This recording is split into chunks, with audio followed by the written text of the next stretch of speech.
my own world of make-believe. Kids screaming in the cradles, profanities. I see the world through ice covered in ink and bleach. Cross out the ones who heard my cries and watched me weep. I love everything.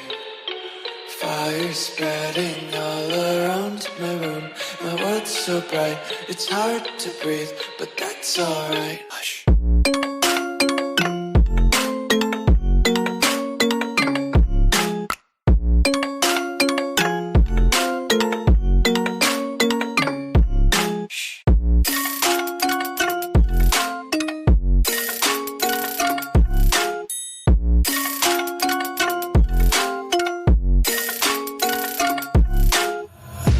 Take my eyes open to force reality.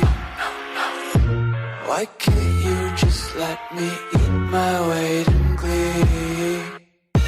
I live inside my own world of make-believe. Kids screaming in the cradles, profanities.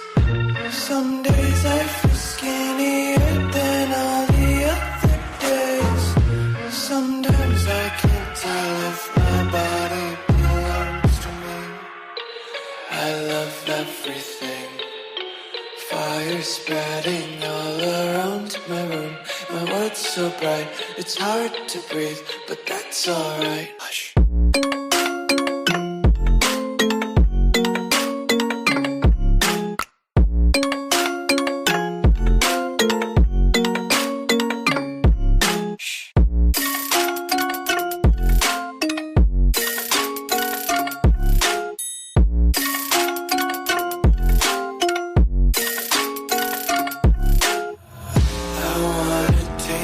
Content, hold your breath and feel the tension. Devils hide behind redemption. Honesty is a one-way gate to hell. I wanna taste consumption. Be faster to waste oxygen. Hear the children sing aloud. It's music till the wick burns out.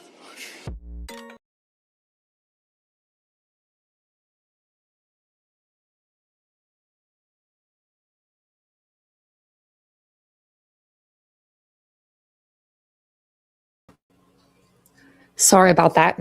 So sorry about that, guys. I was trying to clear my nose. My nose is stuffy on one side, so I am so sorry for the delay. But here I am. Some of you guys are on the phone app. Some of you guys are over here on this app, over here on this side. So welcome in, everybody. It's good to see everyone. I feel like I'm so far down. I don't know why. We'll just move you guys down with me. We'll just move you down with me. But welcome in. Hey, princess. Hey, baby girl. Hey, Catherine. You guys are on the mobile side if you know that. I don't know if you like that side better. Some people do. Some people like this side better. Hey, Laura. I saw Laura was the only one over here. I was like, well, Laura likes to be over here. What are you doing? Hold on. What did you just get this out of the trash for? That was my tissue, you big weirdo. Oh, she's eating it. She's ate it. I ain't getting that out of your mouth. Yeah, I ain't going in for it. So sorry. It's a Saturday. It's a Saturday here in Tanya's house. This is definitely a Saturday with the dogs eating tissues. And wow, I mean, if you're hungry, I will get you food. She has a full bowl. She doesn't need me to go get it, but that'd be funny if she did. Hey, DM, how are you doing? Such a rainy day. Yeah, it's been raining here all day. It's been a really rainy day. Hey, PKC. Hey, Tony. And if I missed you, I'm sorry. I say, hey, you missed me. Oh, internet issues? I don't think so. Let me know if anybody's having internet issues. I just went to the bottom. Hey, Scotty. Hello. Oh, cuddling with your cat. My cat doesn't cuddle with me. DM says, Laura, I always have internet issues. Hey, Glenn. Never. He's guilty as sin. He said he was guilty. And now his school's getting sued. I don't know about that. Your dog, I knew that you had a dog named Rocky, I think. Yeah. Well, that's usually Mia, the other dog. That's why I was sitting here for a minute like, is she actually going to do it? Because I didn't think she was going to actually eat it. I thought she was just going to like spit it back out. And I'm like, you're surely not. Yeah. It was acting up. Oh, man. I hate when yours is buffering. That's so weird. Maybe go out and then come back in. I don't look like I'm buffering on anything, but I have Nightbot up there.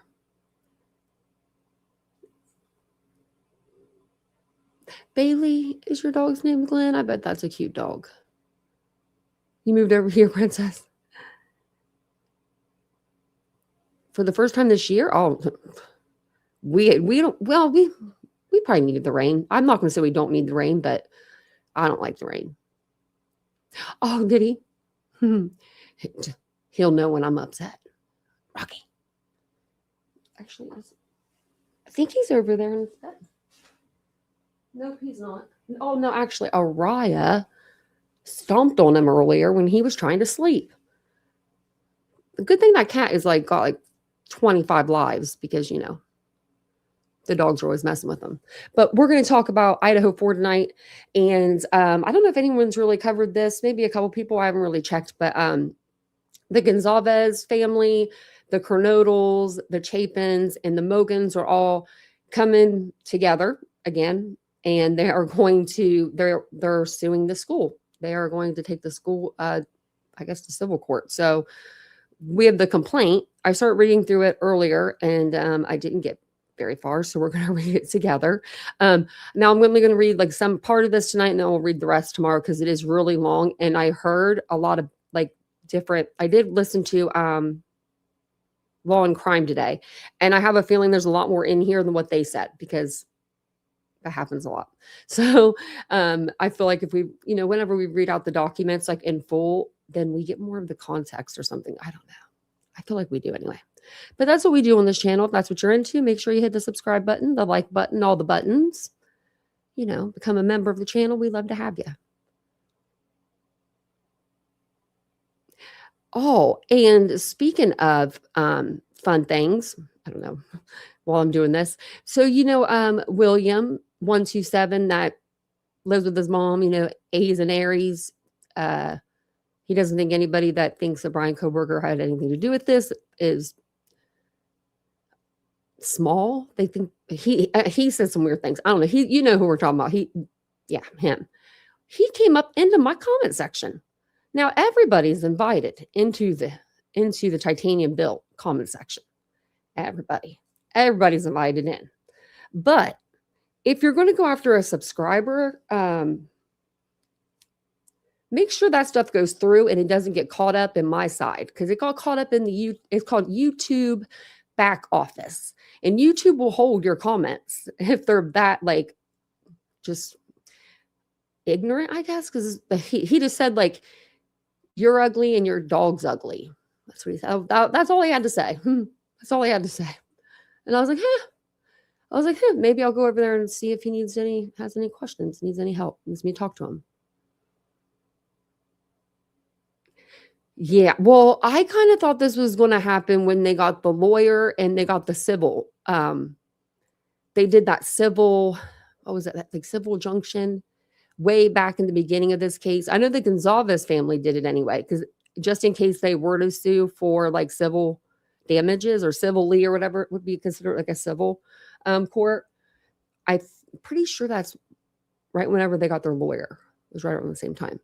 But so it's going to be one parent it looks like to each child they're going to represent their child.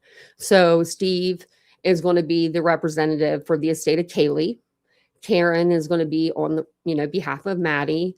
Jeffrey Kernodle is going to be personal representative on the estate of Xana, and Stacy Chapin on the behalf of her son Ethan.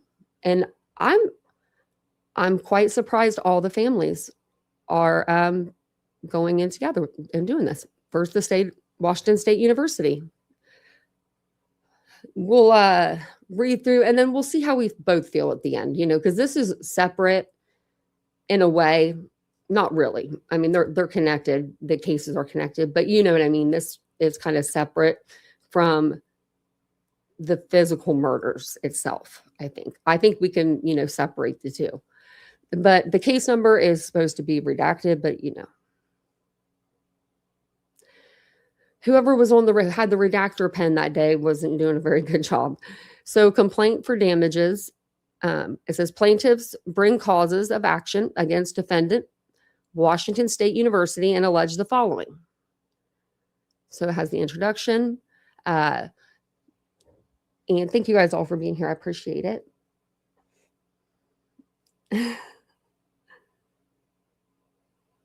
And hey, Jess, I don't know if I said hey to you.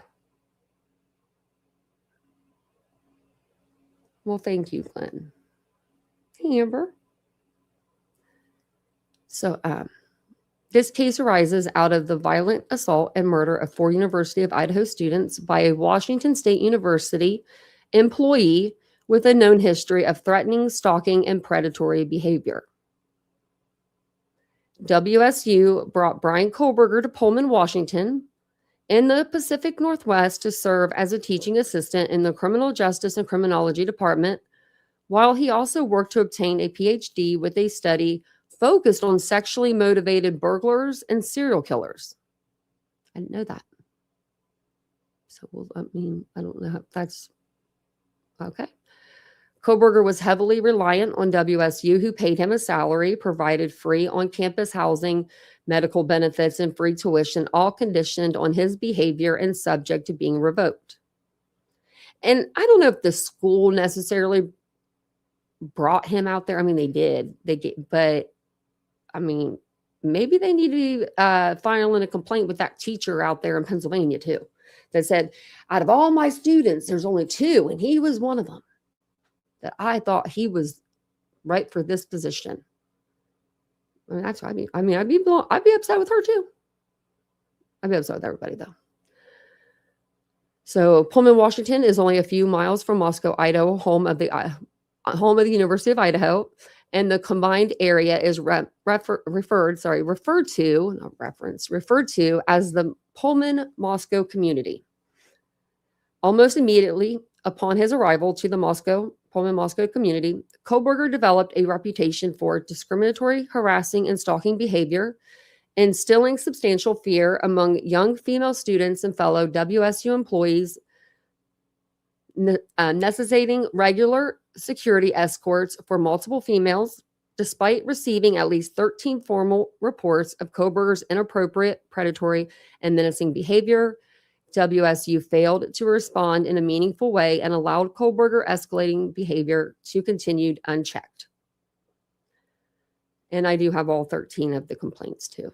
Still, on November 13th, 2022, a foreseeable and in fact predictable tragedy occurred when Kohlberger entered the bedrooms of 4 graduate students and violently stabbed them to death. These deaths should not and would not have occurred if WSU had acted appropriately. After Kohlberger pled guilty in July 2025 to 4 counts of first-degree murder and burglary, various law enforcement agencies began releasing files from their investigations.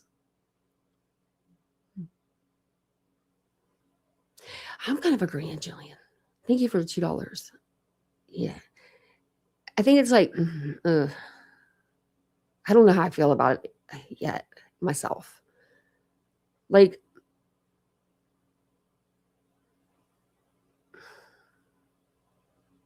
I'm gonna have to read. I have to keep reading. I don't know.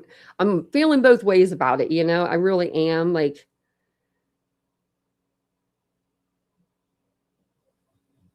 I don't know how to explain it, so I'm not going to put it into words yet. But you guys can. Yeah, I think it might be hard to prove. So then it says those files, together with other information in the public domain, paint a deeply disturbing picture of the breathtaking level of organizational paralysis and inaction by WSU that enabled Koberger over a period of months to stalk his victims and plan and commit these heinous murders. Okay. Before WSU brought Koberger to the Pullman Moscow community, he had a history of heroin addiction, had been arrested for theft, and had made numerous posts over a period of years on public online forums commenting about his inability to feel emotion and crazy thoughts. He had been removed from a vocational program in high school because of problems with women.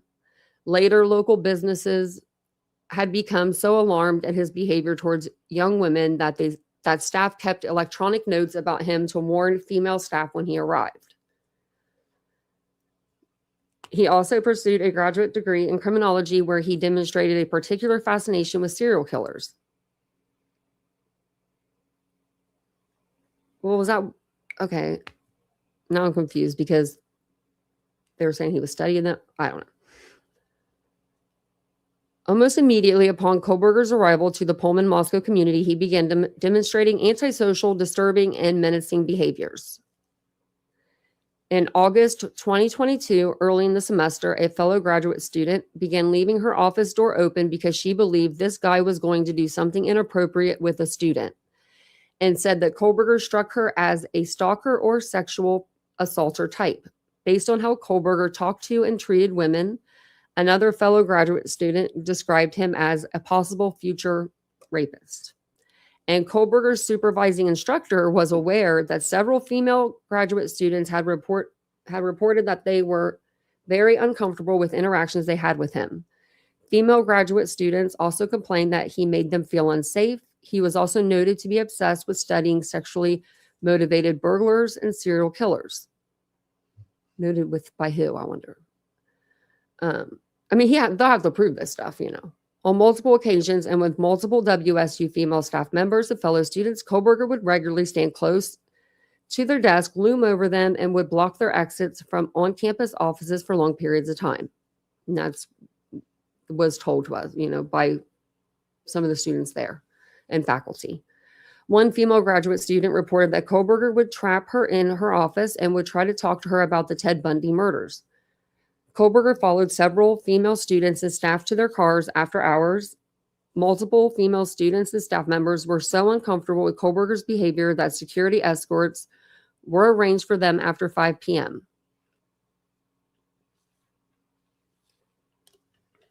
See, I don't know. I wouldn't have been as nice as them ladies. So it says escorts that in some instances were provided by professors, and in other instances by WSU Police Department. So, okay.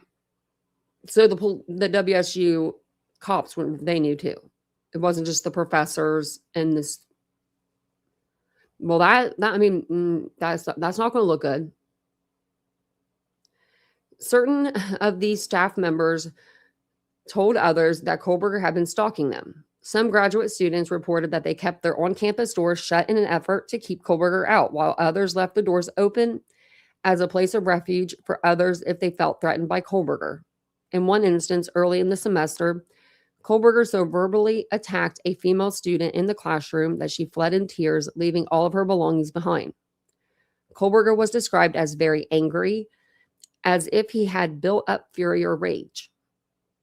One sophomore student reported that Koberger had followed her and told her bosses at WSU about the incident. In response, they told her she should not be alone with Koberger, suggested that campus security should escort her out, and commented that she was not the first to report such problems with him. On another occasion, the sophomore supervisor would take her home so that she did not have to walk by herself or take public transportation, and she became concerned about all the precautions she needed to be taken because of Koberger's behavior. I remember this getting me mad the first time I read about it. You know what I mean? It's getting me fired up again. Because they should have. They should have done something for the faculty and for the students. And, you know.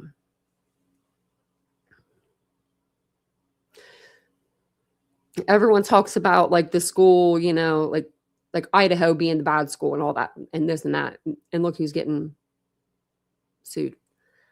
So on more than one occasion, WSU employees would stay in a room where Kohlberger was engaging with one of their colleagues out of concern that the colleague should not be left alone with him.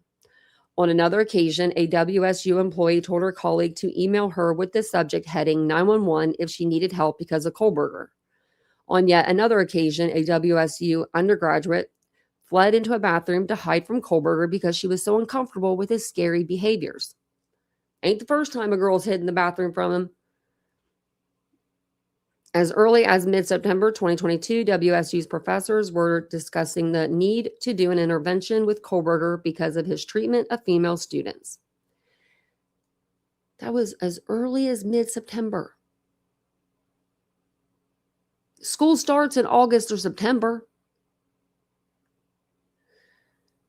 By September or October 2022, a WSU professor believed that Kohlberger was stalking people. One student learned that Kohlberger had photos of her and another female classmate on his cell phone. Kohlberger's victims were encouraged to report his behaviors, and a number of them did. The WSU Office of Compliance and Civil Rights had at least 13 formal complaints related to Kohlberger. Yet the individual in charge of acting on those complaints later reported that she had neither met nor even spoken with Kohlberger. So these were sent to the actual Office of Compliance too. They weren't just sent to from the student to the teacher at the head of the class. Like they might have a case. I mean, we're on page like 7. One student complained that she was unsatisfied with how prior reports about Kohlberger had been handled, and she did not believe that WSU would adequately protect her from retaliation, but she continued to report her experiences to the program chair and other faculty, stating that Kohlberger's actions made her feel unsafe. Another graduate student made complaints about Kohlberger and was directed to copy them to another department at WSU, but she was reluctant to do so because she had bad experiences with that in the past. One female graduate student reported that she wondered why people in power in the WSU Criminal Justice Department did not meaningfully address Kohlberger's behavior. During one of several faculty meetings where Kohlberger was discussed extensively, one faculty member remarked, "Mark my words, I work with predators. If we give him a PhD, that's the guy that in many years when he's a professor, we will hear is harassing, stalking, and sexually abusing his students." This same WSU professor believed that Kohlberger was already stalking people. Kohlberger's supervising instructor, however, was concerned that removing him from employment at WSU would open the university up to a civil lawsuit from Kohlberger, thereby alleviating the financial interest of the university above the safety and security of students, staff, and members of the Pullman Moscow community. Now, do I think that they thought he was going to go and do this? No. I don't think they thought that. I think they thought that in years from now, he's going to be up to something because something's wrong with him. Something is off. You know what I mean? Like, I wholeheartedly think that.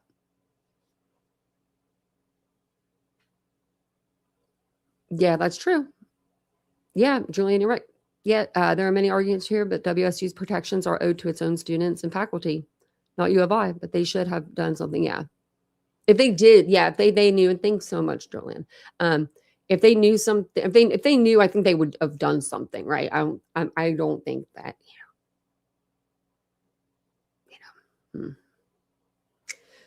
I just, some of the stuff, it's like, okay, that, like, I mean, there are a lot of reports on this dude. There's so many. He should have been out of there long before he was.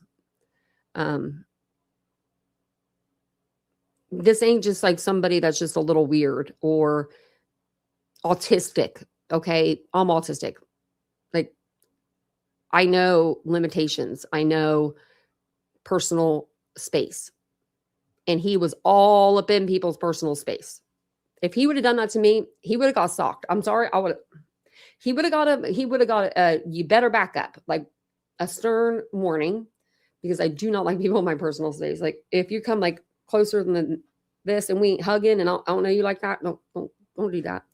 You'll get it. I will be upset. I will. I just don't like people in my personal space. If he did that, I would be like, you better move. But I can understand how other people aren't like that, right? But I would be. Now it says here, WSU Police Department is intended to be a critically important bulwark when it comes to protecting students and the community from sexual harassment, stalking, and dangerous predators.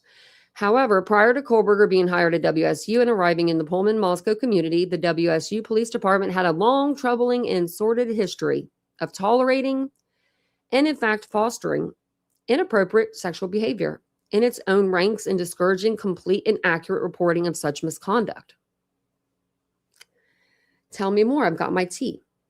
In 2007, the WSU chief of police was demoted after an internal investigation found he had viewed inappropriate emails on his university computer, forwarded those to other WSU police, and invited them to view them. Oh, wow. Okay. That's something. In 2011, WSU was fined over $80,000 by federal officials because of multiple sexual assaults that were not properly reported.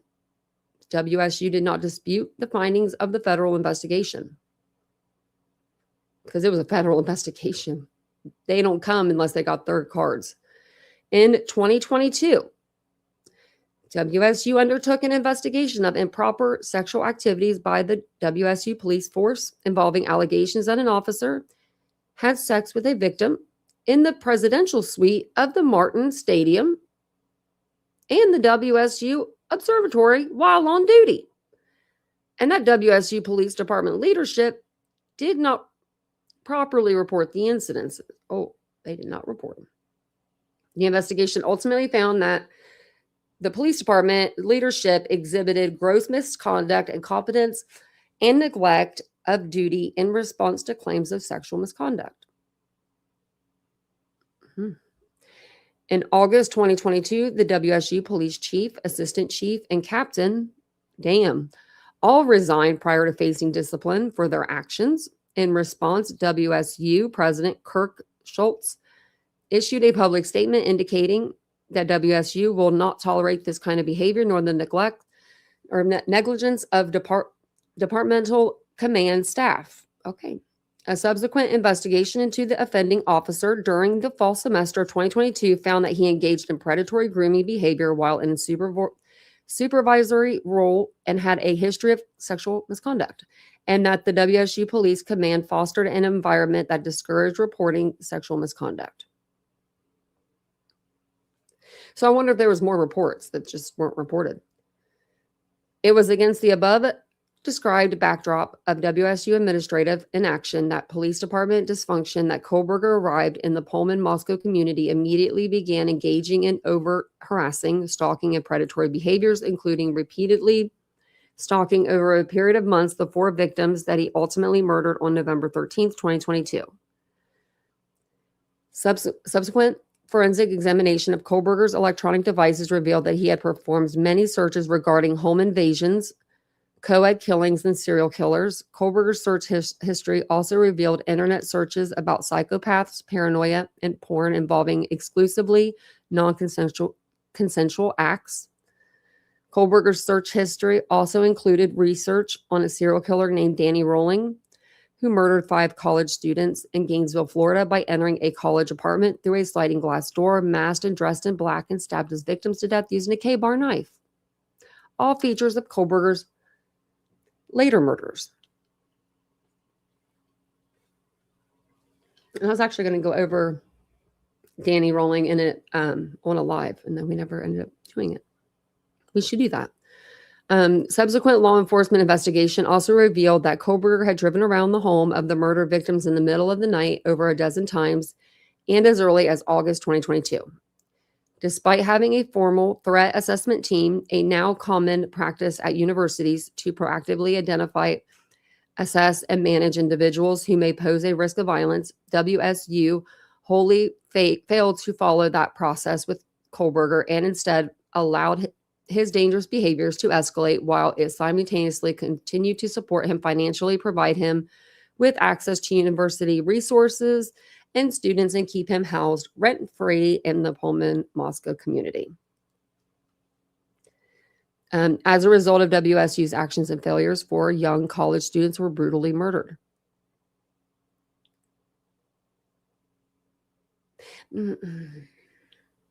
Now, I'm not going to put that on WSU. I'm not going to put that on them. You know what I mean? Like I can believe that Bryan Kohberger is guilty as the day is long and still think that this is like, a little like, yes, he should have been fired. He should have been let go way before he was. Do I think that the university does bear some responsibility in that? I do. Especially because right after he was arrested, they boarded up their doors and locked him real quick. They wouldn't let nobody come and talk to them about anything. They didn't give interview. They didn't say, we're so sorry we let this guy, we accepted him into this university. None of that. I think that maybe if that would have been said, maybe people would feel differently. I don't know. But someone got all 4 of these families together in on this, and some of these families are, all of these families are, I'm just going to say, some of these families, like the Gonzalez's, they think with their heads, they definitely do, but they think a lot with their heart, I feel like, at the same time too. But I feel like people more like the Chapins think with like their head. I don't know. To where if you're getting, all of that, all 4 families are, wanting to sign this agreement together, then yeah, I say, let's see where it takes them. But I just don't think that WSU's actions and failures, but at the same time, do I think they should have told him that he was done before they did? Yeah, I kind of do. 13.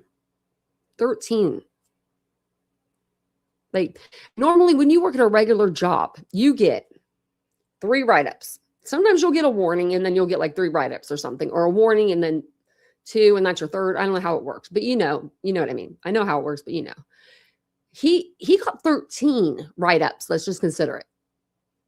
And they were still like, we might keep you. Yeah, can't prove. Yeah, the proof. So, and he kind of took himself out there because he applied for that college. But I think that university little lady from DeSales, maybe she needs to be having a little talking to. She's the one that said he was the best. He's just the best. So we're going to talk about the parties now. Steve Gonzalez is a citizen of the state of Idaho and is surviving father of Kaylee Gonzalez. Steve Gonzalez brings a survival claim and wrongful death claim as personal representative of the estate of Kaylee Jade Gonzalez. Okay, they're bringing all the same claims. Karen Laramie for Maddie. And then we got Jeff, but he's in the state of Arizona. For Xana Alexa Kernodle. Stacy Chapin, Washington. And then surviving mother of Ethan Chapin. WSU is a subdivision of the state of Washington and operates a public university with campuses across the state of Washington. All acts and omissions of defendant alleged in this complaint are alleged to have been committed by agents and or employees of defendant acting within the course and scope of their agency and or employment, including members of the WSU Department of Criminal Justice and Criminology, members of the WSU Police Department, and members of the WSU administration. The jurisdiction and venue. Okay, looks like it's going to be in Skagit County. That's Washington, and that's where the Chapins are from. Oh, and it just says right there. Okay. And then has offices. Okay, so they're just saying that has offices in Skagit County, Washington as well. Okay, so factual allegations. Common to all counts. I'm assuming that means like common to all, like all four people, like all four victims. So A, stalking is a serious and prevalent risk to college students. Yeah. Stalking is a serious and prevalent risk facing college-aged young adults, both on and off campus. Up to 40% of college students, particularly women, report being stalked since entering college. That's ridiculously high. The highest rates of stalking are experienced by students 18 to 24. Most stalkers are also students. Stalkers on college campuses are more likely to be acquaintances of the victim, such as a classmate, friend, or someone else that they recognize. Those diagnosed with autism spectrum disorders are also more likely to engage in stalking behavior. You still going with that? Autism spectrum disorder? I know they put that in there. I know they looked up autism spectrum disorder and they were like, yeah, they saw that and they're like, we're putting that in there. In addition to it to being a crime, stalking is commonly a violation of university policies and a violation of Title, what is that, 4? Or is it, what's 1X? I can't remember. X is 5, right? So it'd be 4. Or no, that's not 4. That'd be 1B. That's okay. The Education Amendments of 1972. What's like, how can I do it like this? In Roman numerals. Why can't I think of?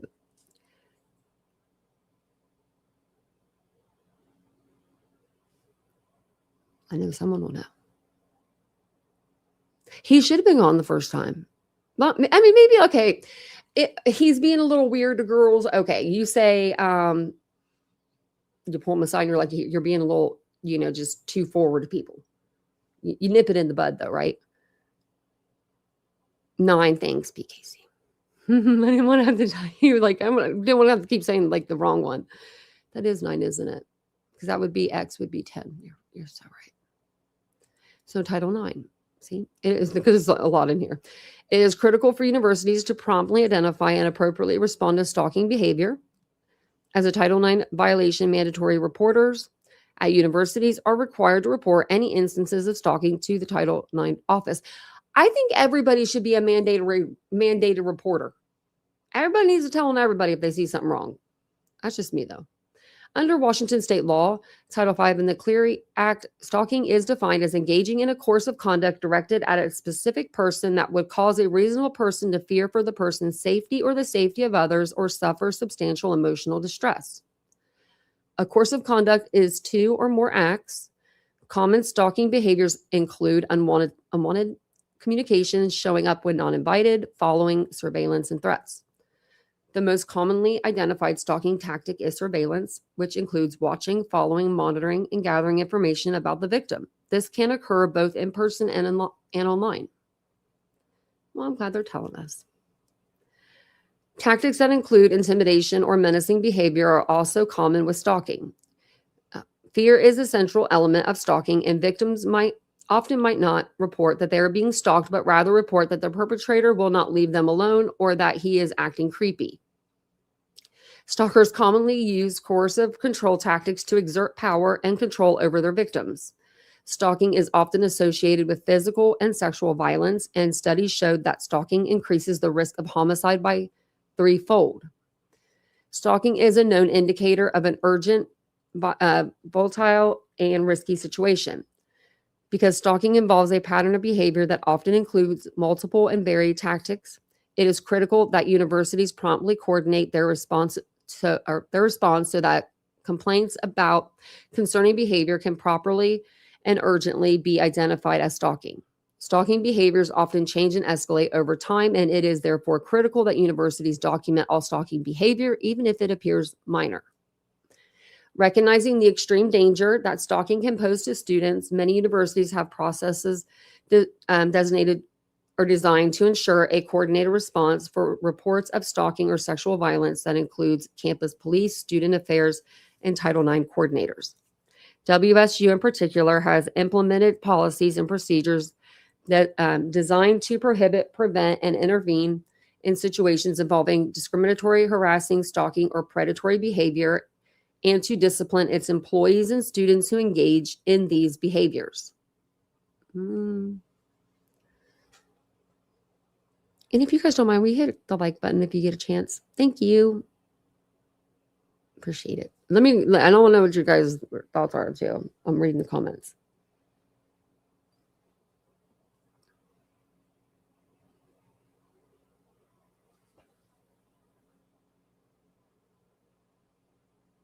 Hey, Ashley. Yeah, and I have all the interactions too that he had. And remember the one that the one girl, was she blind? She wasn't blind. I'm blind. Was she deaf? There was something. It was,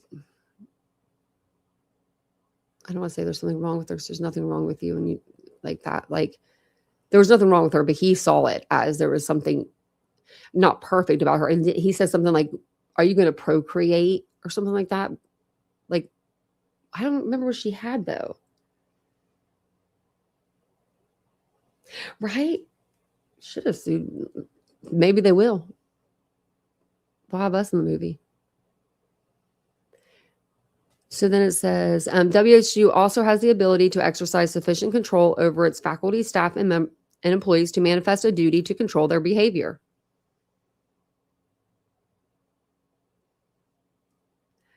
As discussed further below, WSU recruited Koberger from the East Coast to the WSU Graduate School and hired him to be an employee of the university.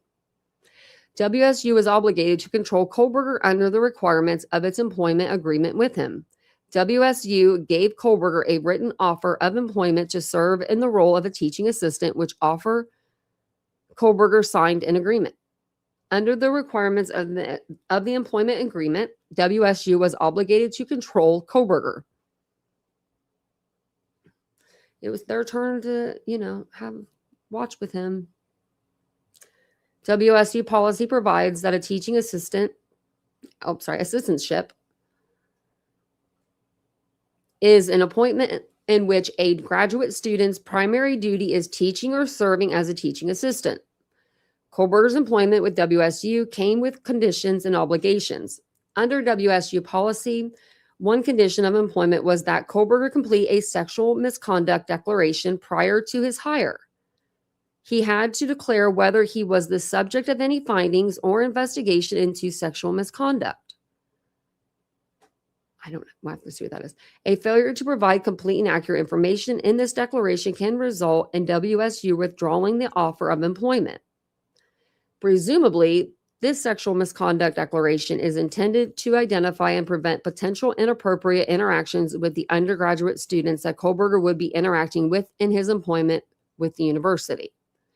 WSU also has a policy requiring pre-employment background checks. I don't think they would have got him. They wouldn't have got him before he was 18. Had WSU performed a comprehensive pre-employment background check on Koberger, it likely would have revealed significant red flags and the risk of hiring Koberger and bringing him to the Pullman Moscow community. I don't think so. I don't know what he would have had in his background other than his one little arrest for theft of his sister's phone. And he could have gotten to a diversion program for that. It was his first offense. You know what I mean? And I'm going to say he probably did because if he was able to get, into medical school and all of that.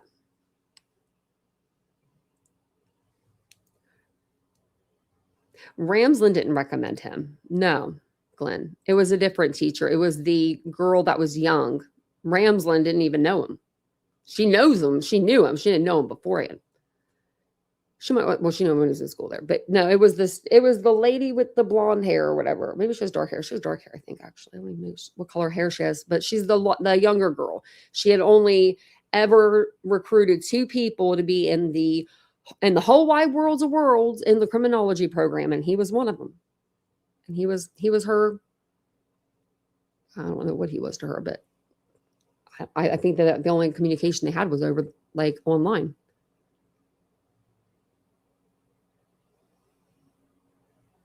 or criminology school. Sorry, did I say medical school? If I said medical school, I've got the other case in my head. I'm thinking about Spencer and Monique for a while, so like all day. So if I said medical school, sorry, I could have said that. Yeah, it applies to all new hires. Well, they have to he has to yeah, that lady. She wrote the that wrote the recommendation form. I can't think of her name. And if I did say medical school for the PhD program, yeah, thank you. I could have said medical though. Just 45 minutes. So we're covering another case right now that has to do with people going to another school. It's close to that too. It feels like not like physically, but the letters. WSU was obligated to control Kohlberger under the requirements of its graduate school policies and procedures manual. And that's only because he was working for them, in the teaching capacity. If he was just a student there, I don't think that this would fly. I think that's the only reason why they kind of are getting it in. But WSU was further obligated to control Kohlberger under the requirements of its graduate school policies and procedures manual. As a teaching assistant and employee of WSU, Kohlberger was required to abide by and meet the regulations and policies set forth in the graduate school policies and procedures manual. Don't you put that manual in here? I knew. I swear you did not say it. I just said, don't you put that manual in here? I knew they were going to do that. Oh, they didn't. Okay, I thought we were going to have to read through the whole manual. Okay. So it says here, WSU policies require that Kohlberger be at work each normal workday, including periods when the university classes are not in session. WSU also states that as key contributors to the WSU community, graduate assistants have a responsibility to maintain high standards of professional and ethic conduct. And I would think they would have to. To that end, WSU policy requires that all graduate teaching assistants complete the Human Resource Services discrimination, sexual harassment, and sexual misconduct prevention training. Failure to timely complete this training can result in a loss of employment with WSU. Where's your training, Kohlbergs? WSU is obligated to control Kohlberger under the requirements of its Department of Criminal Justice and Criminology Graduate Handbook.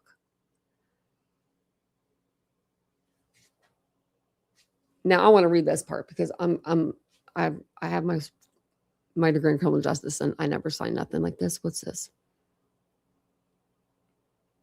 Obligated to control. Okay. Similarly, the WSU Department of Criminal Justice and Criminology Graduate Handbook, which Kohlberger was also required to comply with, highlights the significance of his employment. Okay, the employment with the state of Washington and the importance of behaving appropriately. You should not have to tell a grown-ass man how to behave at 28. It should be remembered that TA appointments qualify the student to be an employee of both the university and the state.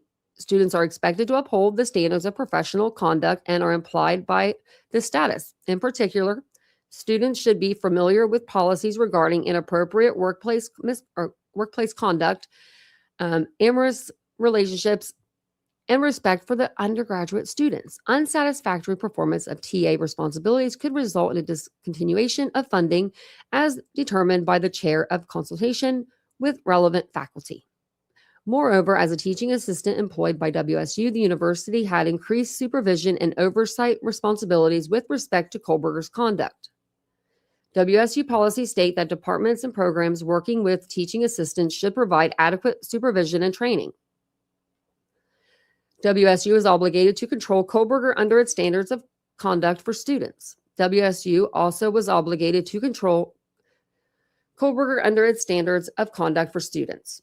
WSU policies state that termination mid-semester can be recommended if a teaching assistant encounters performance difficulties such as continual deficient performance or misconduct while performing the duties of assistantship, misconduct while engaging in other educational activities, violation of the university's academic integrity policies, or violation of the university's standards of conduct for students.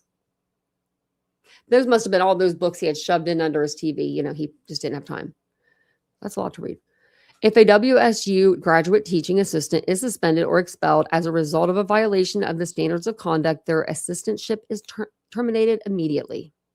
It's really not that hard. It's not that hard, right? You just stay in school, you get decent grades, you hold the door for people when they're coming, the same way you are. Oh, can I help you? Can I let you in?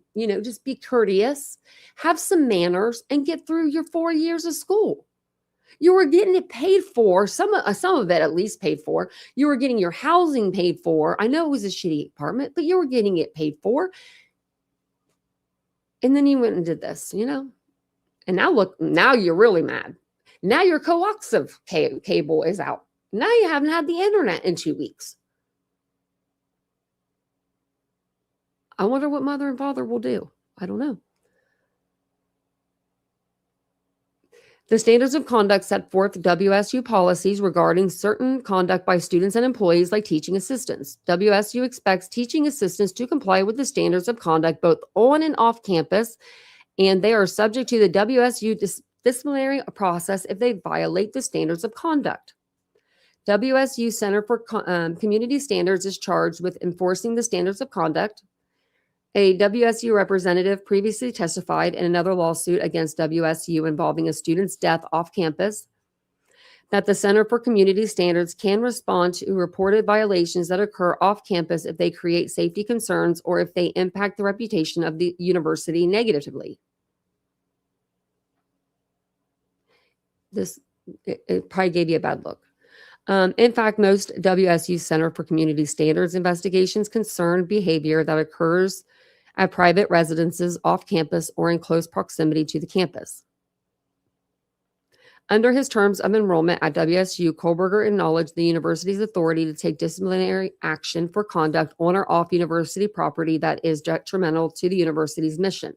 In fact, the stated purpose of WSU's disciplinary processes and standards of conduct is to protect the welfare of the community. Similarly, the basic philosophy behind the WSU standard of conduct and disciplinary processes is to guide and correct behaviors to protect the rights of all students and to protect a safe environment for students, the university, and the community at large. The WSU standards of conduct prohibit physical harm or threats of physical harm, harassment, and stalking, among other behaviors. The WSU standards of conduct and Washington law define threat to include, but not limited to, a statement of an intention to inflict pain, injury, damage, or other hostile action to another person. Threat can come in a form of actions or words. The WSU standards of conduct and Washington's law define harassment as conduct by any means that is severe, persistent, and persuasive, as is of such a nature that it would cause a reasonable person in the complainant's position substantial emotional distress and undermine their ability to work, study, or participate in their regular life activities or participate in activities of the university and or actually does cause the complainant substantial emotional distress and undermines the complainant's ability to work, study, or participate in the complainant's regular life activities or participate in the activities of the university. I'll grab my drink. That was a lot. Welcome in, everybody.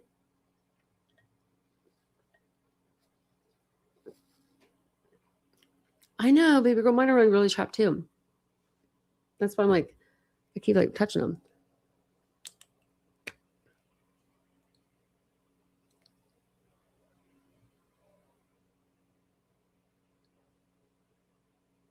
Yeah. Yep. Laura got it.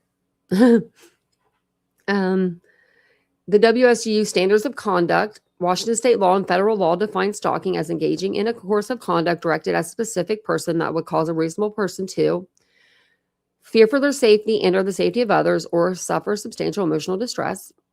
Course of conduct means two or more acts, including but not limited to acts in which the stalker directly, indirectly, or through third party by any action, method, device, or means follows, monitors, observes, surveils, threatens or communicates to or about a person or interferes with a person's property.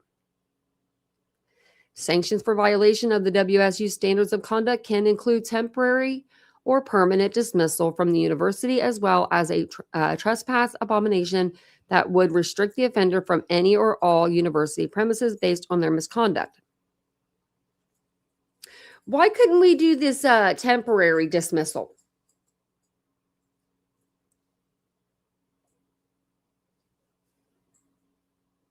Like, start with a 1 week, and then he come back, he did it again, you're gone. I don't know. I mean, like, if there's a temporary one, they didn't have to go straight to the permanent solution. They didn't have to wait for him to do all of this stuff. I'm not even including the murders. I'm just including the stuff that he was doing with the people and the females and the students at WSU and all the places he's been in his whole life. Every school he's had problems with with females.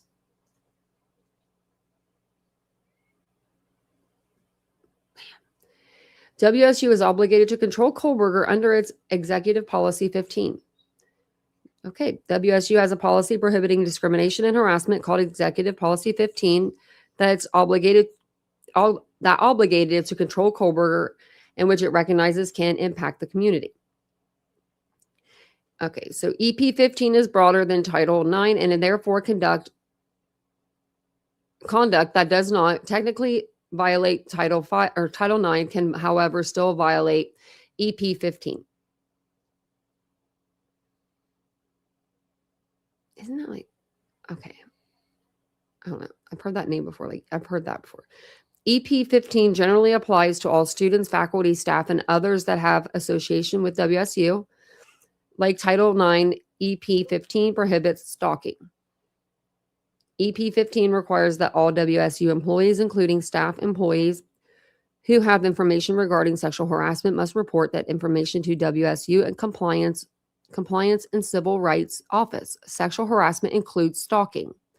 EP 15 provides a mechanism for reporting and investigating violations, which is primarily handled by the CCR office. EP 15 also provides that violations of the policy subject the offender to discipline. WSU also was obligated to control Kohlberger under its Executive Policy 42. In the aftermath of mass killing on both K-12 and college campuses, including those at Columbine High School in Colorado and Virginia Polytech Institution and State University, Virginia Tech, and the United States Secret Service developed programs to detect and prevent incidents of mass violence involving principles of behavioral threat assessment and management. These are proactive, evidence-based processes to identify, assess, and manage individuals who may pose a risk of violence, focusing on concerning behaviors and communications to prevent harm before it happens. The U.S. Department of Homeland Security, through its Center for Prevention Programs and Partnerships, emphasizes threat assessment and management teams are effective, proactive, and protective measures that are designed to prevent, not predict, potential acts of targeted violence and terrorism. Threat assessment teams, or I guess TATs or TATs, are now commonplace at colleges and universities throughout the United States and have become a critical part of the standard of care for preventing violence on campuses and in surrounding communities. In addition to WSU's CCR office and disciplinary processes, WSU also has a threat assessment team as set forth in WSU's Executive Policy 42, EP 42. According to WSU's EP 42, TAT identifies, assesses, and addresses threats to the university community. WSU's TAT's responsibility is to receive and assess reports of threats and other concerning behavior reportedly carried out by students, employees of the university, or by others who may impact the safety of the community. The purpose of WSU's TAT is to work with any appropriate university departments, law enforcement, mental health agencies, and other third parties to assess situations and recommend appropriate interventions. Okay, was this used when now my brain's going blank. Brent Kopacka. I had to start typing out his name to remember. Was this around when all that went down with Brent Kopacka? Because, okay, could handle that situation a lot better. If you had, I mean, you're saying you have this like, they're saying they have this like WSU's TAT, like this, they have this operations in place, and they could bring in, anybody that they need to assess the situation, like mental health people, like anybody that they would need, right? Well, they needed it in that to remedy that relief, WSU's TAT has the responsibility and authority to confer on an urgent basis to assess and recommend mitigating strategies for threats of potential violence or to manage behavioral risk or threats. I'm going to say that they didn't. I'm going to say they didn't use it. Anyone may submit a report of instances of distressing, disruptive, or dangerous behavior to WSU's TAT. Threat assessment areas of focus include, but are not limited to, behavior that creates reasonable fear of physical harm, intimidation, threats, stalking, fixation, and harassment. WSU's TAT then is responsible to coordinate with relevant stakeholders to receive and assess information about potential or perceived threats and recommend WSU's action regarding safety and security matters. WSU's TAT is a multidisciplinary team co-chaired by the Associate Vice President and Executive Director of Public Safety and Associate Vice President and Dean of Students, and includes representatives from the WSU Human Resources Services, Emergency Management, Campus Safety and Security, Student Affairs, Academic Affairs and Counseling, and Psychological Services. And I think I just wiped something all over my glasses. I did. It was chapstick. That's what I couldn't get off of them the last time. You might have to say screw it. We'll see. If I got something on my glasses, I can see out of them. If you can't, pretend like you can.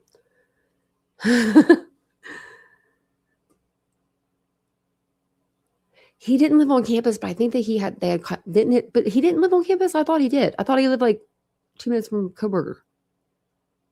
I thought because there were students there, so I thought that maybe they would send this, like the WSU police, if there were students.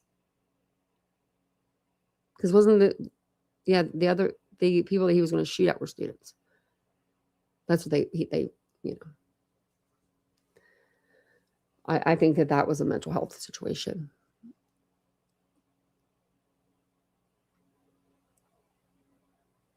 I used to talk to his best friend a lot. I forgot about that. And he didn't even know who I was for the first few months that we talked.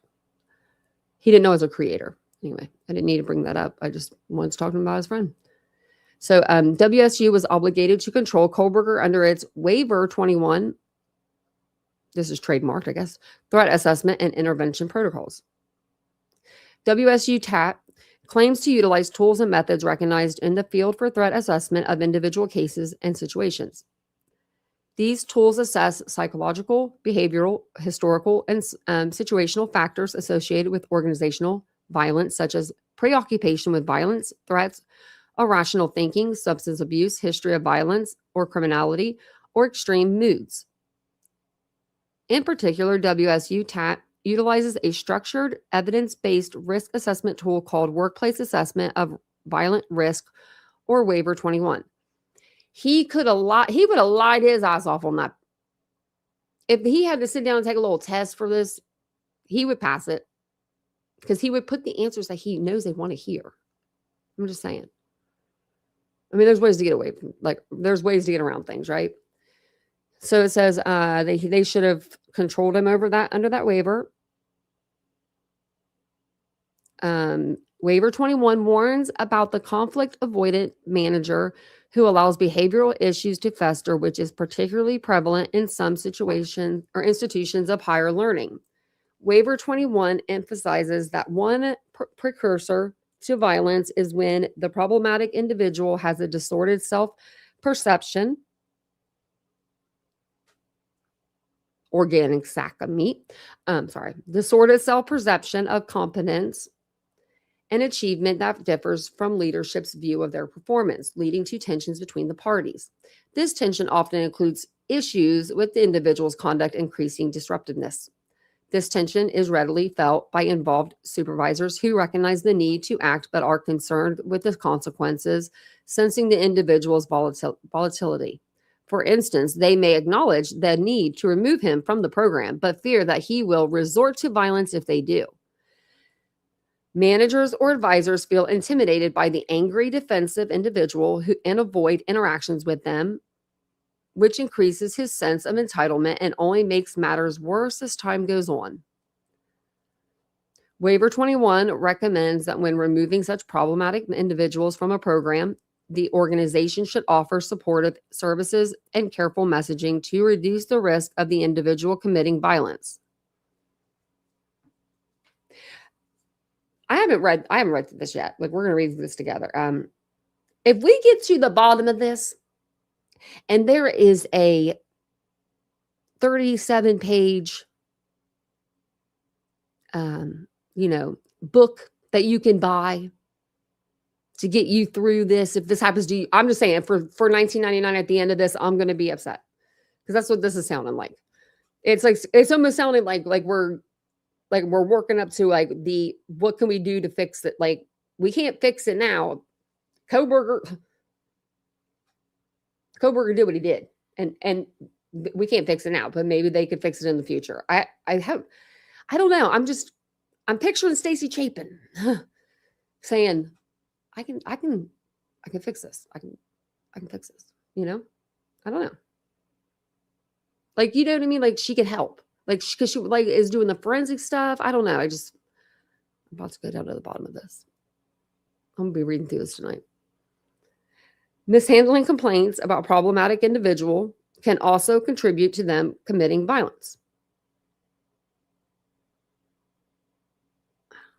Waiver 21 warns that in a campus setting, problematic individuals who most likely to become violent in the days following a shameful or rejecting event, such as reprimand, even though they may have fantasized about mass killing for weeks or months. And then they put that mass killing in there. Like, this is a mass killing. This isn't a serial killing. I don't know. Some of this wording is very purposeful. Waiver 21 instructs that in what has become a see something, say something world, organizations fundamentally should require their members to report all direct and indirect threats observed by them. Waiver 21 emphasizes that there is a tendency in academia to not fully vet faculty or graduate level applicants for conduct or criminal history that have contributed to dire consequences. And that has contributed. According to Waiver 21, one risk factor for violence is an individual that has a strong desire for intimacy but is unstable to obtain it because of his own deficiencies in being able to connect with others. I mean, it's almost like they're talking right to him.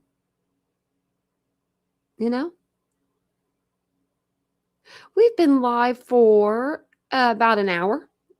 Oh, 1 second. Actually,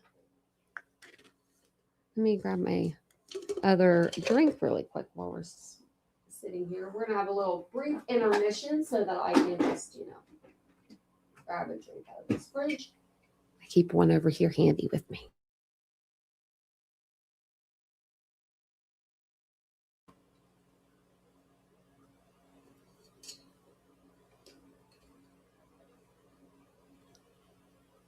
Okay, sorry, I'm pouring this drink into my cup. So if it sounds like I'm using the bathroom, I'm not. I just realized that. I was like, my camera's off. Everyone's probably like, she's going to the bathroom. She's in the bathroom. I'm not.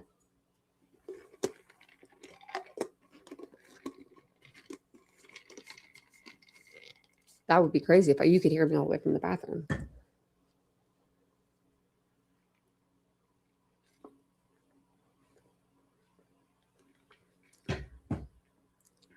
Oh, yes, PKC, I agree. Maybe I can make this a little bigger for you guys.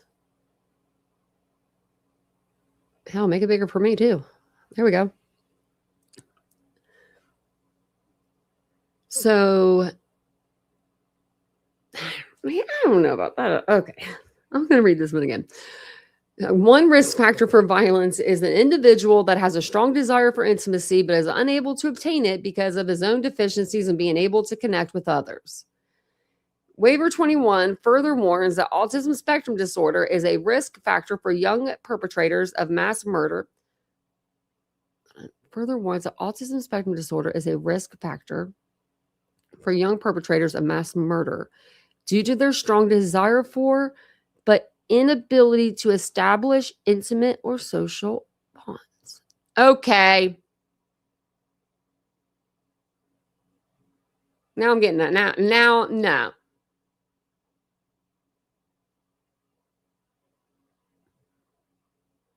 Okay. Who wrote Waiver 21? Who the heck wrote Waiver 21? Y'all know that I think Bryan's as guilty as the day is long, like I said, but did Olivia write this? Because it sounds like it's written to Bryan Kohberger. The words in it. And like, I don't agree with that. Autism does not all people, not everybody that's autistic is socially awkward. Not everybody that's, has autism is an introvert. Hello. I come online every night on my camera. You know what I mean? Like, and I'm an introvert. I would say that I'm an introvert, but like, I think some of this, I feel like some of this, I'm just like, who wrote Waiver 21?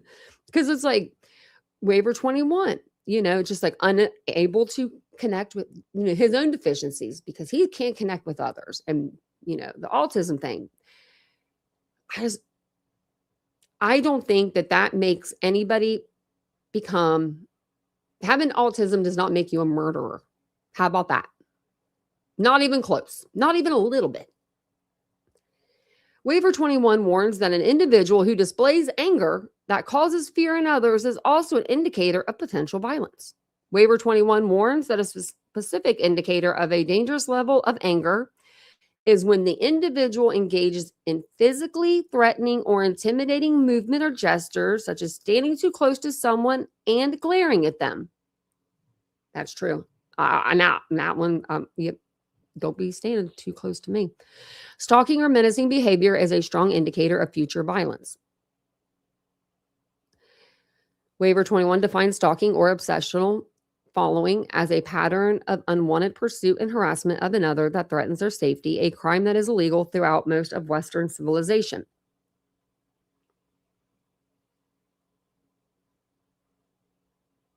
I'm just rereading if you're wondering why I quit. According to Waiver 21, workplace or campus-related stalking behavior typically involves physical following, surveillance, and appears at the victim's work or home. Stalking is commonly perpetrated by a student or a subject who is infatuated with someone who wants nothing to do with the perpetrator and is most commonly perpetrated by young males. Many stalkers have a criminal history and a history of drug abuse and psychiatric issues. Stalkers also tend to be highly intelligent, contributing to their resourcefulness and manipulativeness in their pursuant activities. According to Waiver 21, stalkers motivates generally stem from a need to control or instill fear in the victim as a means to overcome intolerable feelings of inadequacy or humiliation, to increase feelings of I can't even say that word. Or to retaliate against a perceived injustice. Eromania, a delusional belief that another person is infatuated with the perpetrator, despite distinct objective evidence to the contrary, is another characteristic of stalkers. Now I want to know what this means. Opinance. I can't say the word very good. Opinance. Having unlimited or maximal power. Okay. Just trying to see if there was the quality of having unlimited or very great power. Got it. I know. There was a good thing, there was a thing that someone told me about autism, about people with autism one time, and it was like, it was like, oh, I don't know, it really was like, it made me anyway. I was like, I could tell the different, okay, there's different levels, right? So they say imagine an oven with the knobs on it, and one of them is for sensory. Well, mine might be on high, or it might be on low, and someone else's might be on medium, things like that. It's not all it's not all the same. It's not we're not, not everybody's the same. Yeah, you'll learn some stuff here. You will learn some stuff, I'll tell you that. Waiver 21 defines stalking as broader than physical violence per se, but notes that stalking is associated with an eventual physical assault 1/3 of the time, usually directed at the object of pursuit. The risk that the stalker kills their victim is many times greater than the risk of an ordinary citizen being intentionally killed by another. Well, I would say that, yeah. Waiver 21 warns that a thorough investigation and consistent management and follow-through are essential for dealing with workplace and campus stalkers. According to Waiver 21, a particularly ominous sign is when the problematic individual shows a lack of conscience. These individuals are potentially dangerous in work and campus settings because they exercise no brakes on their behaviors. They often come to the attention of threat management teams because of their aggressiveness and bullying. There is often a history of questionable conduct and inconclusive suspicions of wrongdoing or blatant wrongdoing that has been ignored by management.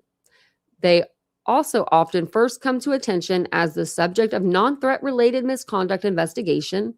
When that investigation identifies signs of aggressiveness or callousness, then it should lead to an appropriate concern about violence risk. These individuals also may engage in sexual harassment, stalking, and sexual assault or abuse behaviors that an organization's threat management team must address on an urgent basis. Okay. According to Waiver 21, a critical predictor for violence is when the perpetrator engages in pre-attack planning and preparation, such as actively researching a potential target's routines and schedules. A decline in a perpetrator's academic duties may also correlate with these pre-attack behaviors. The perpetrator's comments may also indicate that he has been gaining information on a target's personal life habits, whereabouts, and patterns of travel. Waiver 21 warns that the perpetrator may target victims in an off-campus setting. In a Waiver 21 assessment, one significant red flag is whether the individual shows a general preoccupation with violent ideas, fantasies, or identification with or fixation on perpetrators of violence or mass murderers.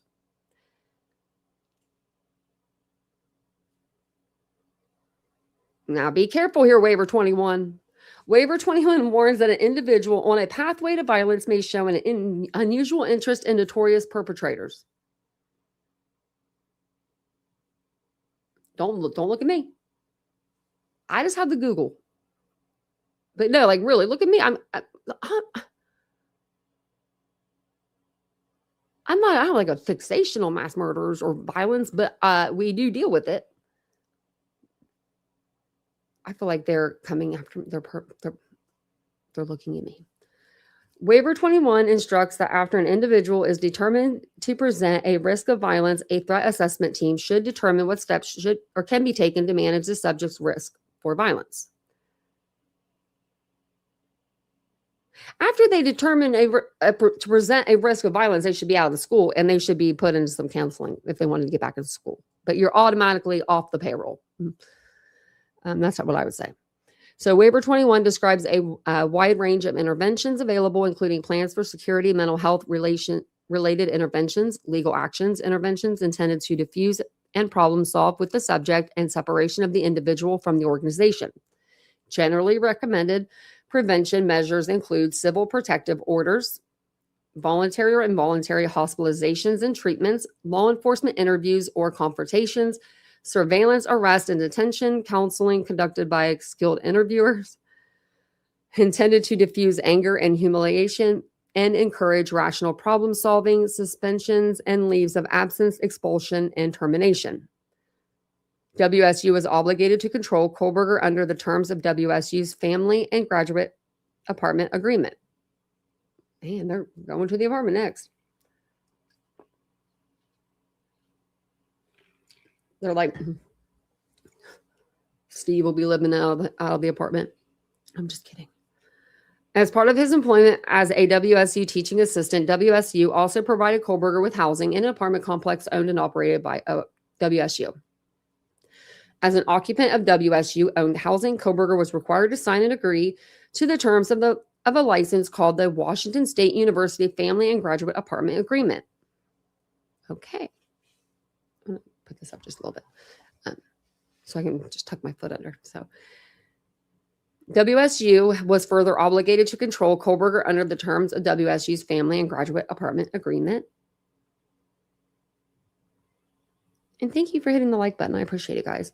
One of the requirements of the apartment agreement was that while on the residential premises, Kohlberger had to abide by all local, state, and federal law and WSU rules and regulations. One of the amenities that WSU provided to Kohlberger as part of the apartment agreement was free internet access, both wired and wireless.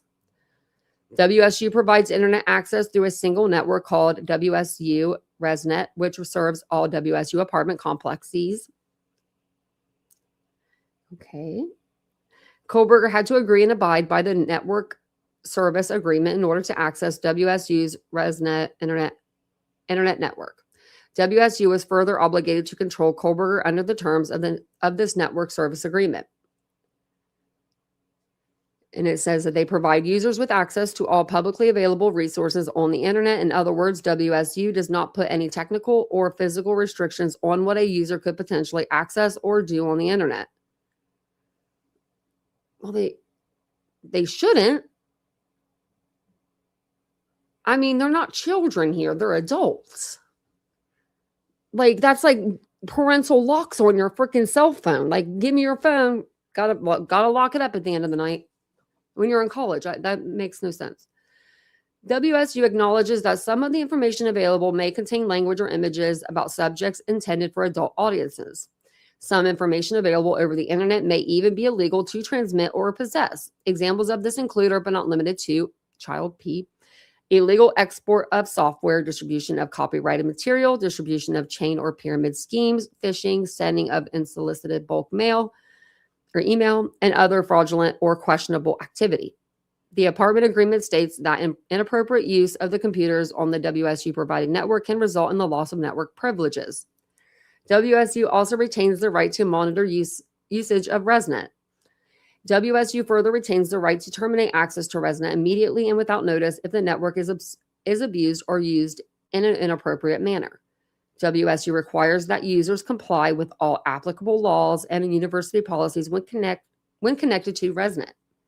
It would be a violation of WSU policy as well as Title IX to use ResNet to facilitate discrimination, sexual harassment, or stalking. The apartment agreement also prohibited Kohlberger from possessing any weapons, including knives, in his apartment. Weapons of any kind, including pistols, rifles, air guns, knives having a blade longer than 4 inches and that are not for culinary purposes, or having a swing or switchblade, slingshots, crossbows, or martial arts tools may not be stored or used in apartments. You ain't got no like hunters that just like, that's what they do, like, right? I mean, you can't have them in school. I don't know. Guess you can't have them in school. WSU explicitly retained the right to have an agent of WSU enter Kohlberger's apartment at any reasonable hour for purpose of inspection, and WSU retained the right to enter the apartment without notice. Okay. Failure to abide by and adhere to the rules and regulations in the apartment agreement or failure to abide by the WSU policies and regulations could result in termination from the apartment and removal. Similarly, repeatedly disrupting other occupants and or violating WSU policies could result in termination of the apartment agreement and removal from the premises. Well, I mean, he was bothering the lady downstairs. So when he was vacuuming.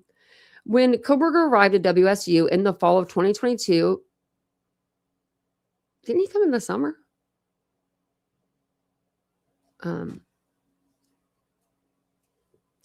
Okay. The WSU Police Department was consumed by a university investigation into its own long and sordid history of tolerating and, in fact, fostering serious sexual misconduct in its own ranks.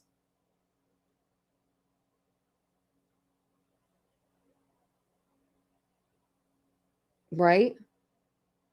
That's why I'm like wondering if there's going to be like a little pamphlet at the end of it. Like, WSU employs and operates its own police force, which is intended to be critically important bulwark when it comes to protecting students and the community from sexual harassment, stalking, and dangerous predators. However, prior to Koberger being hired at WSU and arriving in the Pullman, Moscow community, the WSU Police Department had a long, troubling, and sordid history.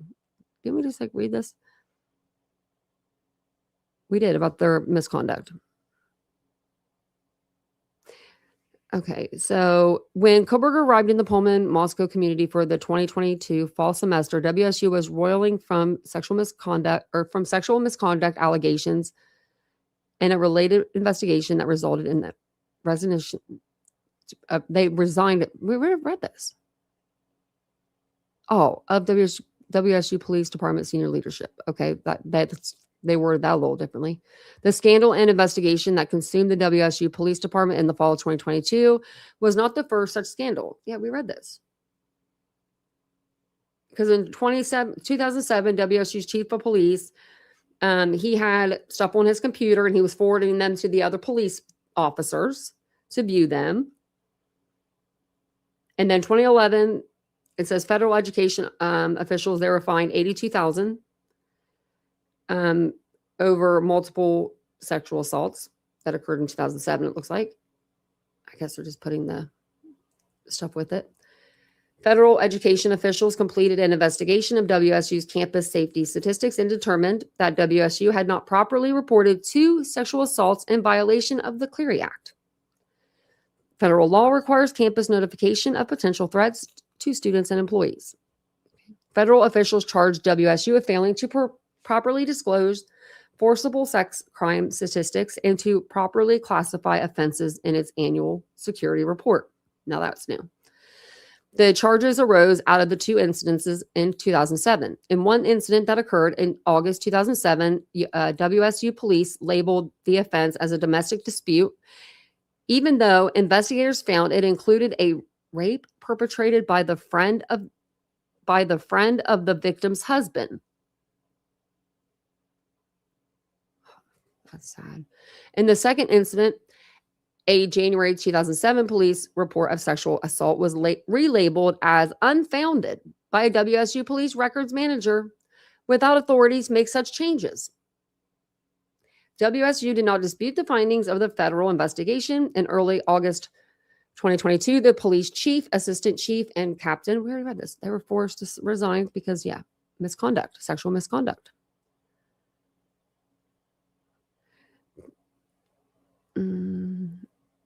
Okay, this is new. WSU initiated a disciplinary investigation into the WSU Police Department for failing to advise university leadership of the 2020 departmental investigation involving a WSU police officer alleged to have engaged in sexual activities on campus and while on duty. I think we did read that. Joint disciplinary investigations were initiated by the Office of the Compliance and Civil Rights and the Human Resource Service offices. The investigation revealed that in December 2020, a WSU police officer notified WSU Police Department command staff that they learned of a possible non-consensual sexual activity between another WSU police officer and a victim on campus. You mean a rape? Like, I don't like the way that's worded. The allegations of improper sexual activities include that the WSU police officer had sex with the victim in the presidential suite at the Martin Stadium. I already read this. So let's see what's going on there.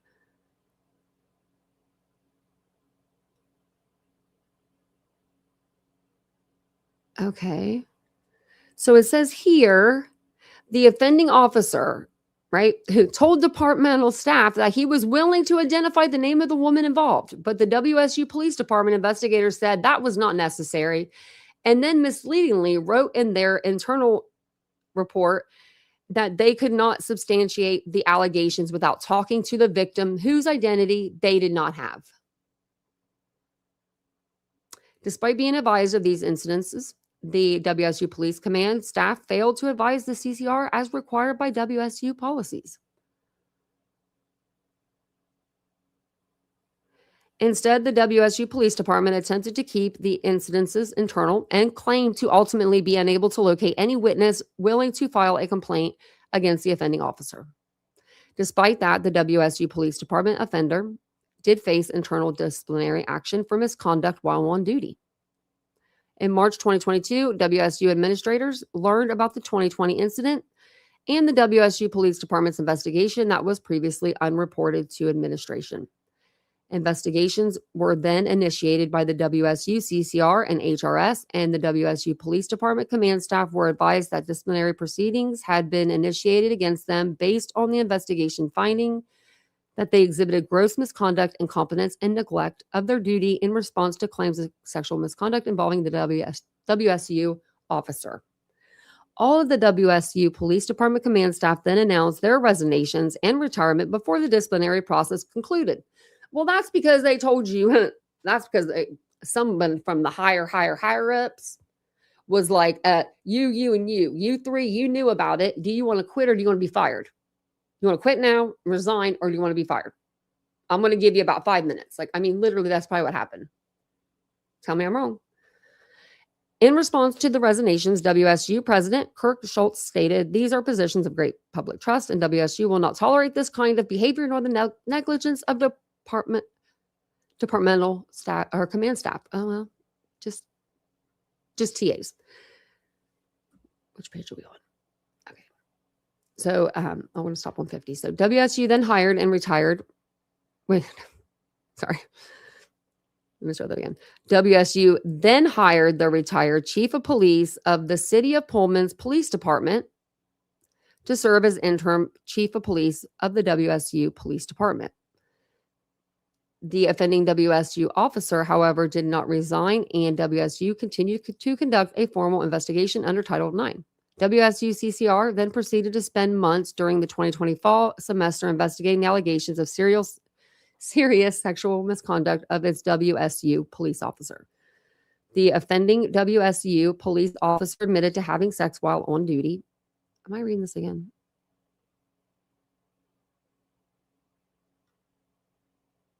Yeah. They had sex on the property, on the university property. Okay, we read this before. It says WSU records also revealed that the WSU police had a history of sexual misconduct while on duty directed towards fellow employees, including student interns.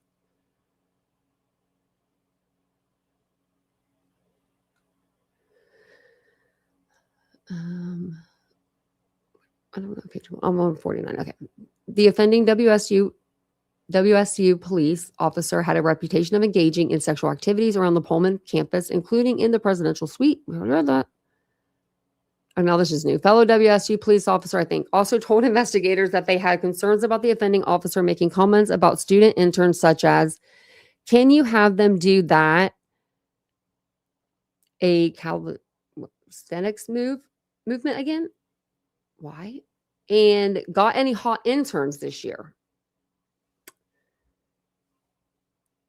Okay. The offending WSU officer also sent inappropriate pictures to a former employee and used a ringtone on his cell phone associated with a pornography website. I don't even want to know what website that. Porn sites have like music. I know they have. Okay, never mind. I'm talking about like elevator music while you're waiting, like you're browsing. I guess they don't, but it's just weird. This is that. The offending WSU officer also groped a newly hired female employee of the WSU police department who complained to a fellow officer. I would never complain to a fellow officer. That's why they give you all them weapons for a reason. Despite reporting that incident It was not documented by WSU or disclosed to CCR. In early November 2022, the offending WSU police officer resigned from the university. So he got to resign. Wow. Why is there even an option for that, really? There should only be a quit or we're going to fire you, and this is when it should apply. Is when you're getting old and your body is getting old, and your manager or your boss has to come to you and say, like, I'm going to take Ladybug, for instance. And I got, let's just say I'm Ladybug's boss. And I'm like, Ladybug, now I know you're the hardest worker I've got, but you're getting a little bit older. I see that your back's not feeling as good. You're on your feet all day. I think maybe you should, quit your job. Something like that. Not this. Not what they did. They just let him get in all kinds of trouble. That'd be like Ladybug running amok. And then me going, well, that's fine. I'm just, do you want to quit so I don't fire you? No, my mouth would fire him. And the crime continued. That's what I mean, PKC. I hate that. Like, I hate that people can resign. I don't mind that people move around. I mean, of course people do, right? Or people like resign from one, job and they go to another job. Like that's, but like a lot of times they just resign. It's just like that with YouTube creators though too. Resignation is a YouTube creator's best friend when you want to change your channel. They'll be like, they'll come back as titanium 4.6.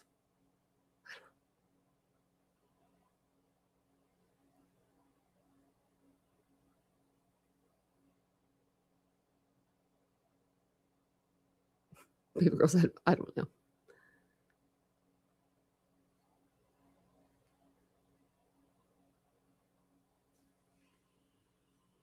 Oh, good night, Maggie.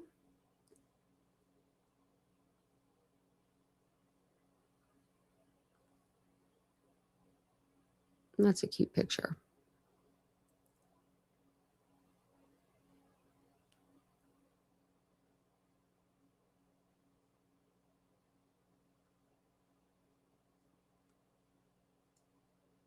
Maybe. But I think a lot of times they just resign and they just go on to the next. Ladybug's laughing. But that's what happened to my mom. I mean, like really, I took an example of like from my mom, but like my mom, she did not. I couldn't imagine actually like taking her car keys from her and stuff. You know what I mean? Like so. My brother would have been doing that, but no, she had rheumatoid arthritis in her back, and she was a server. And she would come home, and then she told me when I was older, she would be making us food, and she's like, I would be cooking, and then I would lay on the floor in the kitchen, and I would just cry because it hurt so bad. I'm like, what? And I just must have been in my room studying or something, because I never saw my mom cry, ever. Never saw that woman get upset. And I'm like, why didn't you tell us? Like, she was like, I'm your mom. Moms, they do it all. Your black spots are Laura's a Ladybug. Your black spots are fading. It's time for you to embrace retirement. I would just paint them for her. I just spray paint them and be like, you just keep working, lady. But I think that's all I'm going to read for tonight. This is 126 pages. We got through 50. I think we can get through the rest of them probably on the next live. I think it'll be faster. I saw, what did I see? I did see someone cover this. I forget who it was, but it was like a 4.5 hour live. And I was like, I ain't going there. I ain't doing that. 4.5 hours. We'd be in here wanting to get at each other. Yeah.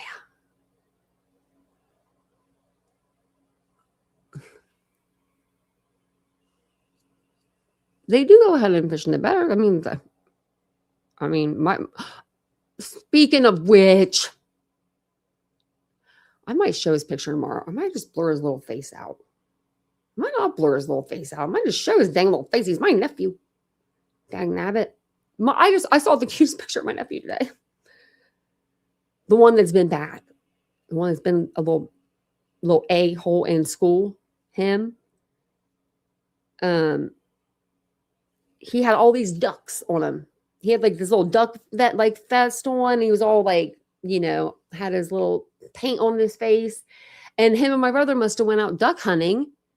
And I've never seen him with his like duck vest on, but he had all these ducks just like, it doesn't bother me. I mean, that doesn't bother me. I'd rather see the ducks than, a deer. But I was just like, that's so cute. And like whoever did it was professionally taken, whoever took the shot, and they took it like in the morning and it's like all dewy. And it's such a beautiful picture of him. He's such a beautiful boy though. I mean, he would be mad if I called him beautiful, but he is. He's a very pretty boy. Oh, Glenn.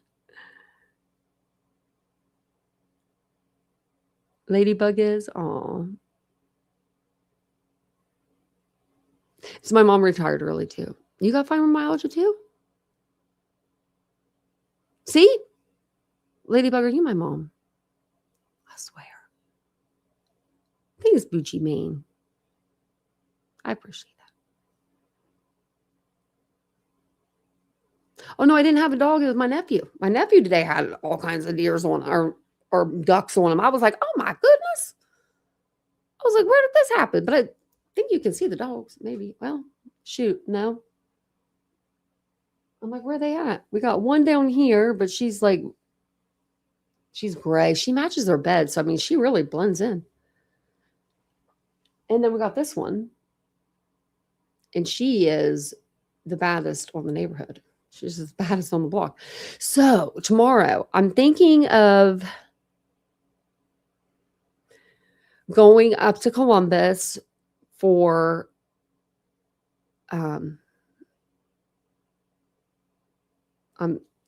trying to do too many things for Spencer and Monique's for their celebration of life. I couldn't remember the name of it. That's what we had for my mom too. I was trying to find the article. I thought I had an article of it up. I think it's tomorrow between 12 and 3:30 or 3. I think it's 3, 12 and 3. And then at 2:30, it's like a community, like a community, celebration of life or something for them both. So I wanted to go to that because I thought that would be really sweet to go to. Also, the only thing is I just hope I don't run into any other YouTubers there. You know what I mean? That's all. I don't want to hang. I don't want to get to know you. But no, I did want to go and give my respects, and that's all you can do, right? I mean, it's really sad. So yeah, maybe girl, I can understand that. But yeah, so tomorrow I'll be on tomorrow. I'm not sure exactly what time though, because I think, like I said, I think the ceremony is like between 12 and 3. We'll probably go up a little bit later because knowing Vincent, he's slower than me, surprisingly enough. He's usually the slower one. So I have to get him up and ready, and and then he'll go up there with me. So yeah. So at least I'll have someone to go with me tomorrow. But I'll have him go in, and I don't know if he'll go in with me, but I don't see him going in with me.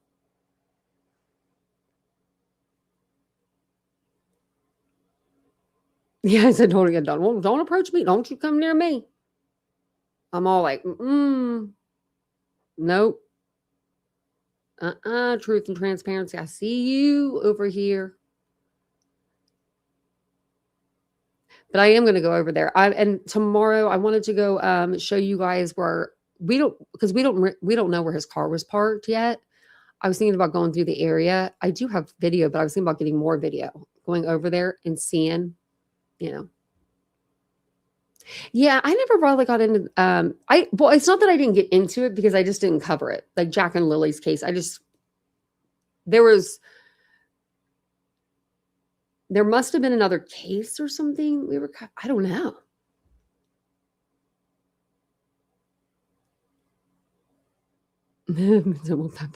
He will too. But let me know if you have any questions. If you have any like cases you want me to cover. Yeah. Yeah, that we still cover. Yeah, Tracy. We could do that. We can even do it tomorrow if we get this. We could probably get this done maybe before I go. Probably not. Maybe we can get this done tomorrow before I go. Maybe I'll wake up early. Let's do that. And we'll read through this or I'll read through it and I'll see. I will make sure that there's not like a PDF at the end of this. Like, let us help you.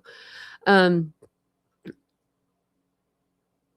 I don't even know who these people are that are like the attorneys for them. I don't know who hired them or any of that. And I mean, the families, but I don't know who, So I'll be back on. Hey, Lee.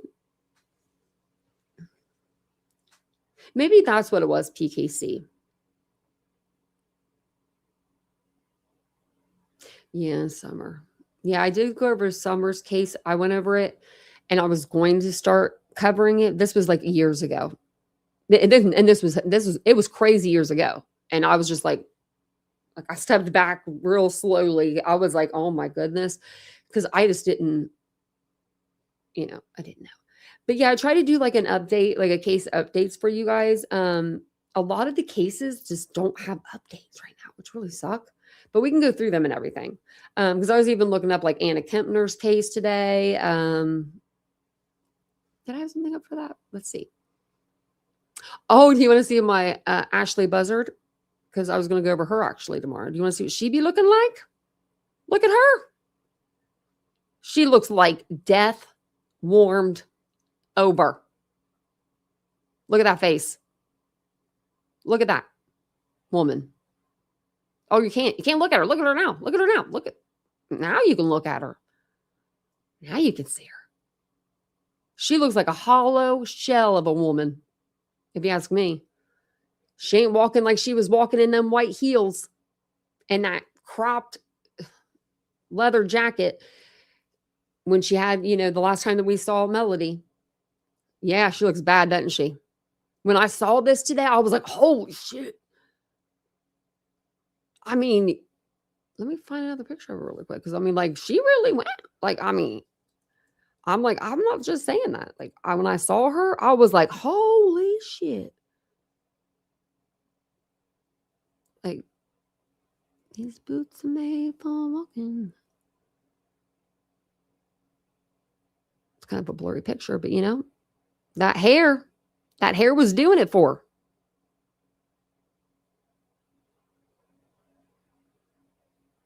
Because she knew, yeah. Because she knew what she had done. This is my thumbnail I'm working on. Yeah. Watch out for that face tomorrow. That's pretty spooky, isn't it? People always get ugly when they yeah. Yeah, I'm wondering if she is, and correct me if I'm wrong, because I could be wrong. But I know that there is women that are like albino, but they're black, but they're albino. So they're very white and they have like very, very light hair like that. Like I grew up with a girl. She was the only person I known that had this, that was like that. But she had hair that was just like hers almost, but not as her hair is curly. I think her hair would have been curly, this girl that I knew, if she would have let it be curly, but she wouldn't let it be curly. Yeah, it's like a pigment, but they were always considered like she said she was black though. Yeah. But she just had like lighter pigment. I remember my friend she's gonna beat up my friend one day, and I was like, that's all on you guys. I was like, I'm out of here. Hey, Christy. Ashley Buzzard. I wonder if she is, because she's so light, but she's like got dark features to her. You know what I mean? Like, Let me see. Let me see a picture. Like her hair, like she has like that, like she has like curlier hair. I don't know how to explain it. Maybe I'm wrong. Because now that I'm looking at her other picture, I'm like, probably am wrong. But like, not her new picture. Let me just show you in this picture. Like even in this picture, she hasn't been in jail that long.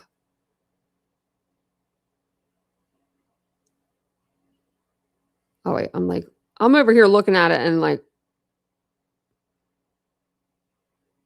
thanks. You get what I'm saying? I'm like, I'm not trying to be like, not trying to like say anything wrong here. But I knew a girl, her name was Amber.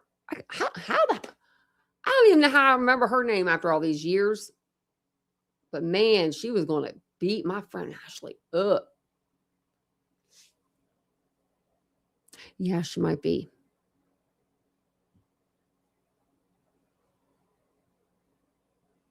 Yeah. She has a hospital. Oh, no, that's not a hospital band. That's her jail band. They put jail bands on you now. I didn't realize that. Because she has her own clothes, She's wearing her own clothes. So I just but I was looking at something else for you guys. So let's go see if there's anything really quick while I have you here. I'll go check actual quick and see if there's anything about the tempes on there. Right here.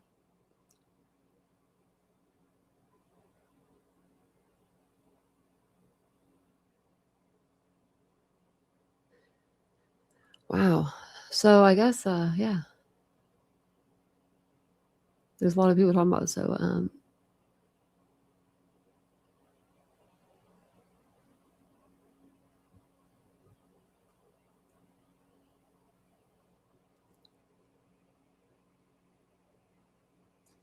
it looks like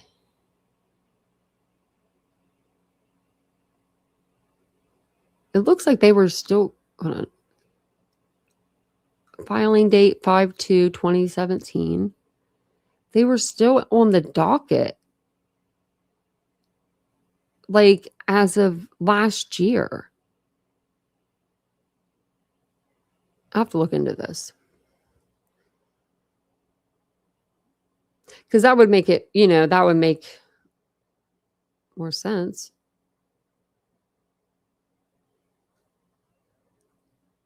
Let me see. Do I have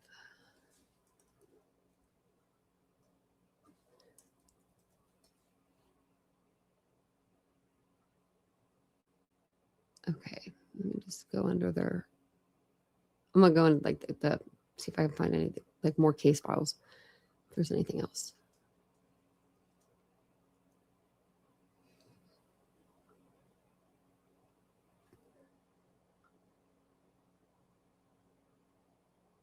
It looks like there might be. No, that's from earlier. Okay. I'm still waiting on the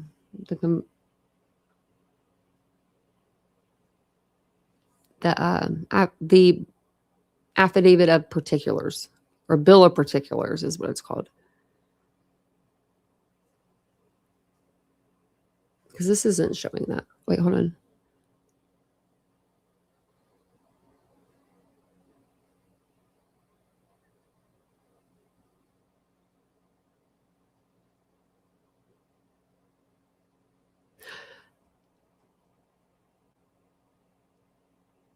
Okay, so we'll have to go over this tomorrow.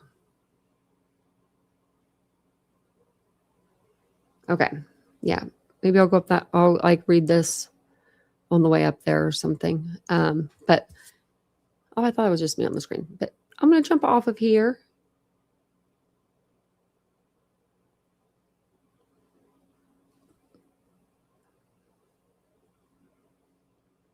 Because of weight gain, they changed his meds. Oh gosh, mess with his current. Oh, I hate doctors that mess with meds. I despise them. I hate, and let me rephrase that. I hate doctors that mess with meds with patients that don't need. They just they go in for pain or not pain, medical management or whatever it is, like, and then they just get screwed over. I hate that. That actually happened to me during COVID. They started taking me off of like all my medications, and I was like, can we stop doing that? And then we had to put me all back on them. So that didn't work. Didn't work.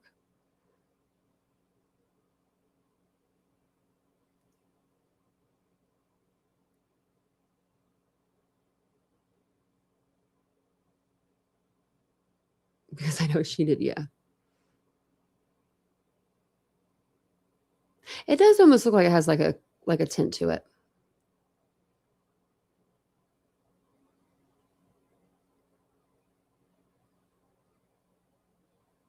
The lighter hair does make her look washed out. That's true.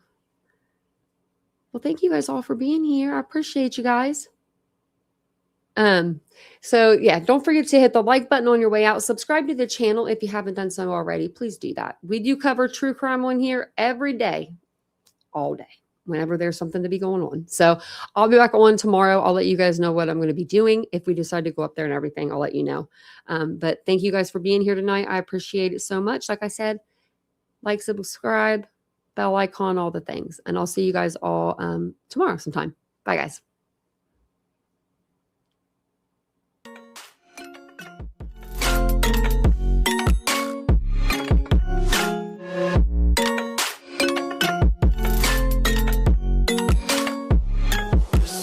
Be carefree lately, yeah.